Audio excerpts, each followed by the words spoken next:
Salamat sa pagsama sa amin dito sa paglalakbay para sa barangay. Ang lahat ng proyektong ito ay bunga ng pagkakaisa natin bilang isang organisadong komunidad. Ito ay para sa tao. Mula sa tao, pinagbuhatan.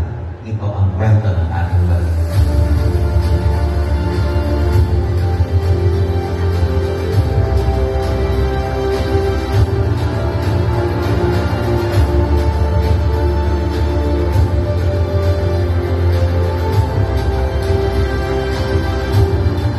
Tulong ng inyong tiwala at suporta. Sama-sama natin naipatupad Ang mga proyekto para sa kabubuti ng ating komunidad. Mga proyekto para sa kalusugan, kaligtasan, kabuhayan at kaayusan. para sa tao, mula sa tao.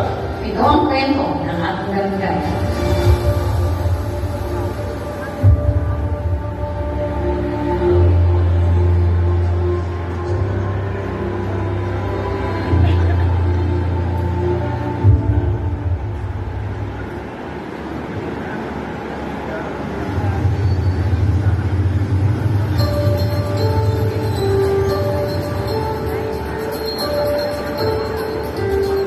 Para sa mas malusog na komunidad, inilunsad natin ang mga programang pangkalusugan.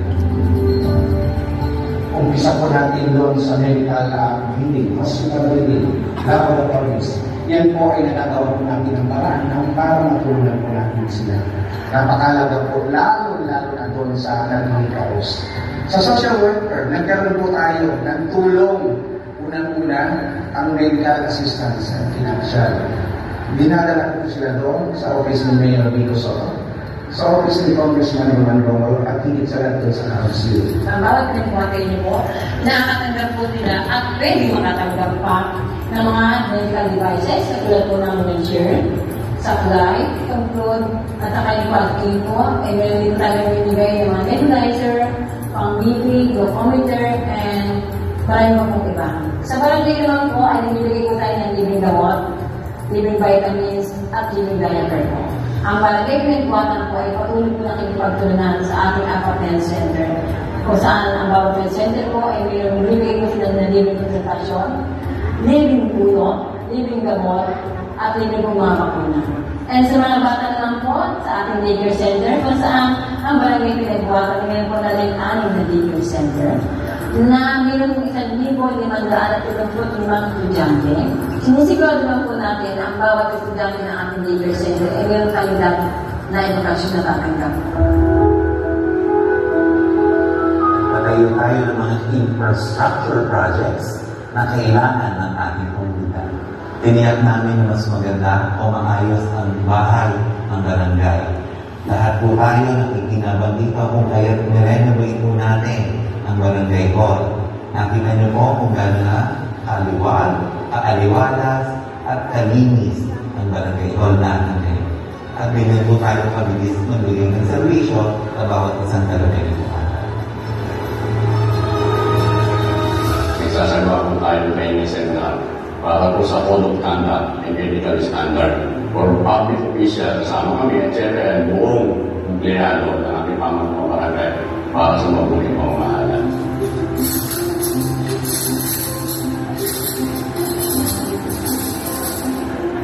At para naman po sa pinakamalaking proyekto ng barangay pinagbuhatan ay ang pariantry. Nakita niyo naman po kung paano natin nilinis, inayos at unti-unting pinapaganda. Magmula sa dulo, sa midilong, hanggang dito po sa Micabesa.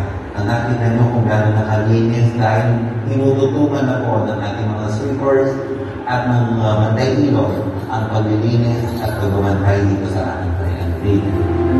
Ang isa sa malaking proyekto ng ating barangay ay yung pagkatayo ng Materials Recovery Facility o MRF.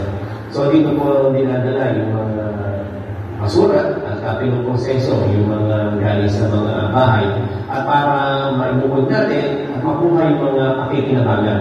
Isa pa sa may pagmamalaki natin ang renovation ng ating Damayan Basketball Court, rehabilitation ng ating second floor, pinaayos natin yung mismong court, ating mga bleachers, at ang safety ng mga manlalaro.